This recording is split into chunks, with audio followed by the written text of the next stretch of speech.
গোটা ভারতবাসীর মনে এখন একটাই ইচ্ছে, প্রয়াগরাজে মহাকুম্ভে গিয়ে একবার অন্তত পূর্ণ স্নান করা।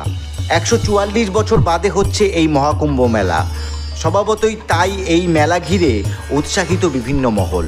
সনাতনী ধর্মের এ যেন এক বিরাট চমক। पावन प्रयाग के पावन धरती पे कुंभ नहाओ रे। আর এর উপর মেলার আকর্ষণ অনেকটাই বেড়েছে বিভিন্ন বাবা। পালোয়ান বাবা থেকে শুরু করে মুম্বাইয়ের IIT বাবা কেউ বাদ যাচ্ছেন না। বিদেশ থেকে হাজির হচ্ছে একাধিক পুণ্যার্থী। আর এই আবহে আরও এক চমক দেখালো কৃষ্ণনগরের এক বৃদ্ধ। কলকাতা থেকে মহাকুম্ভের দূরত্ব সড়কপথে 800 কিলোমিটারের কাছাকাছি। যদি কেউ রেলপথে যেতে চান তাহলে সময় লাগবে 13 ঘন্টার কাছাকাছি। বলতে গেলে অনেকটা সময় কেটে যায়, কিন্তু এই সময় 78 বছর বয়সী এক বৃদ্ধের কাছে তুচ্ছ। তাই তো এই বয়সে স্ত্রীকে সঙ্গে নিয়ে ভ্যান রিক্সায় প্যাডেল চাপ দিয়ে রওনা দিয়েছেন মহাকুম্ভের উদ্দেশ্যে। জানা গিয়েছে 78 বছর বয়সী এই বৃদ্ধের নাম দুলাল বিশ্বাস। পাড়ায় সকলে তাকে বাঁকাদা হিসেবেই চেনে। কৃষ্ণনগরের হাই স্ট্রিটে একসময় দর্জির দোকান ছিল তাঁর। তবে 78 বছর বয়সী দুলালবাবু প্রয়াগরাজের উদ্দেশ্যে যে শুধু তীর্থ আদায়ের জন্য যাচ্ছেন এমনটা নয়। আসলে তার একটি ছোট্ট সংগঠন আছে।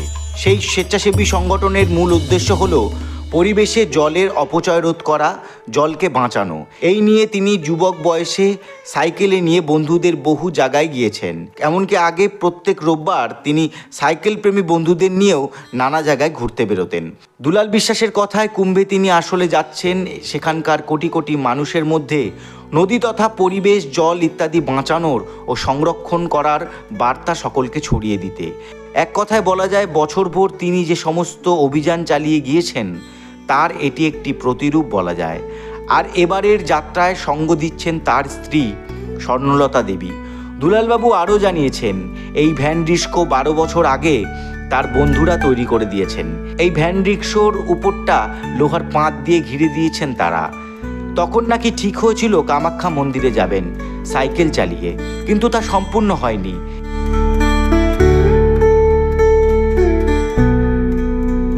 পার করছি আর কি, 79তে পড়বো।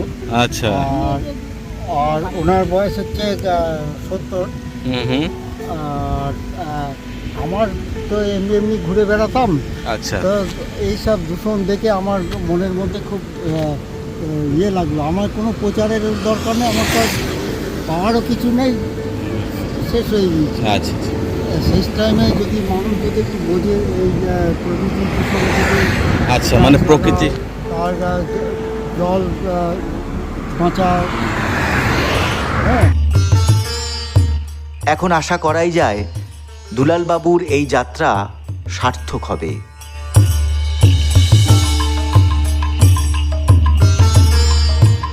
এই খবরন।